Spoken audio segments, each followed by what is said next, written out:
મુકેશભાઈ, આજે ખાસ ભાવનગરની મુલાકાત અને SKS ગ્રુપ એટલે કે સૈયદો કા સાથ ગ્રુપ વાળનું જે કાર્ય કરવામાં આવે છે જંગલેશ્વરના લોકોને કીટ વિતરણ કરવાનું, એના વિશે શું કહેશો અને બીજા લોકોને આનીથી શું પ્રેરણા લેવી જોઈએ?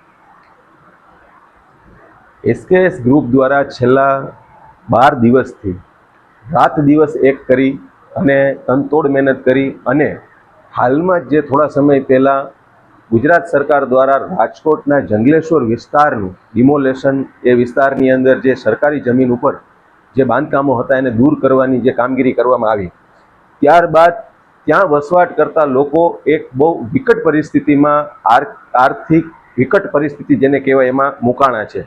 આવા સમાચારો મીડિયાના માધ્યમથી આપણે સૌ જાણીએ છીએ. આ પરિસ્થિતિની અંદર હાલ પવિત્ર રમજાન માસ ચાલુ છે, એમાં અનેક મુસ્લિમ પરિવારો અને સાથે સાથે ત્યાં વસવાટ કરતા હિન્દુ અને મુસ્લિમ બંને ભાઈઓ જેમનું અચાનક જે સપનાઓનું ઘર હતું એ છીનવાઈ ગયું અને આજે એમને રસ્તે રજડવાનો વારો આવ્યો.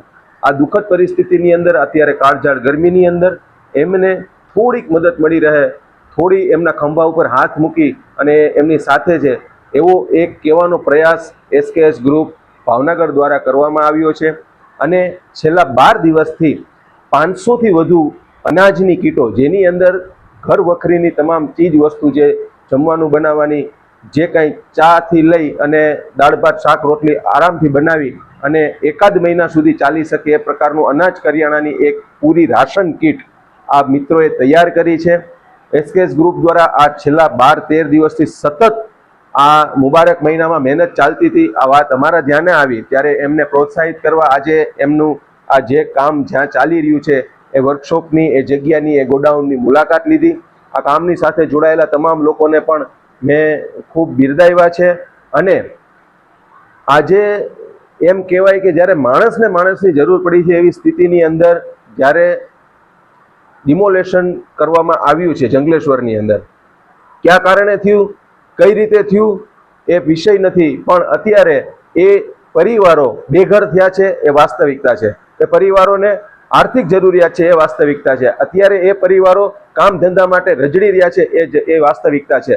અત્યારે એમના પરિવારના નાના બાળકો કોઈ પણ ભૂખ્યા ન સૂવે, એમના નાના પરિવારને કોઈ ગરીબ માણસો, કોઈ જે હાથ લાંબો ન કરી શકે, કોઈ અસમંજસમાં ન રહે, એને પહોંચી વળવા માટે કરીને આ મુસ્લિમ યુવકોએ જે બીડું ઝડપ્યું છે, જે ભાર ઉપાડ્યો છે, એ બદલ આ બંને મિત્રોને ખૂબ ખૂબ અભિનંદન.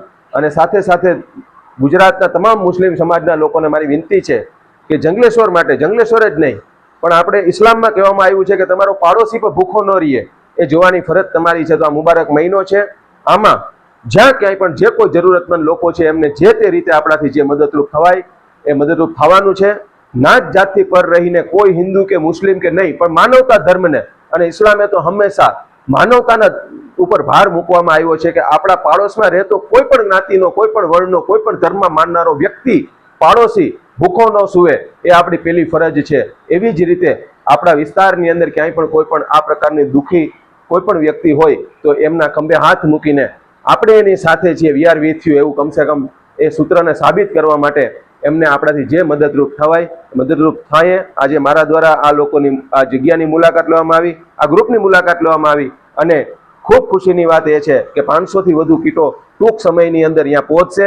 જેમના સુધી એ કીટો પહોંચશે એ એમના આશીષ પણ આ લોકોને મળવાના છે. અને સાથે સાથે આ જે કોઈ પણ આ ઘટનાઓ બની રહી છે, આ મુબારક મહિનામાં અલ્લાહ પાકની બારગાહમાં દુઆ છે કે તમામ હિન્દુ અને મુસ્લિમ બંને એકતા ભાઈચારાથી રહે, કોમી એખલાસથી રહે, પીસ અને એકદમ શાંતિપૂર્ણ વાતાવરણ સમાજમાં અને ગુજરાત રાજ્યમાં બની રહે, એ જ આશા અપેક્ષા ને એ જ દુઆ.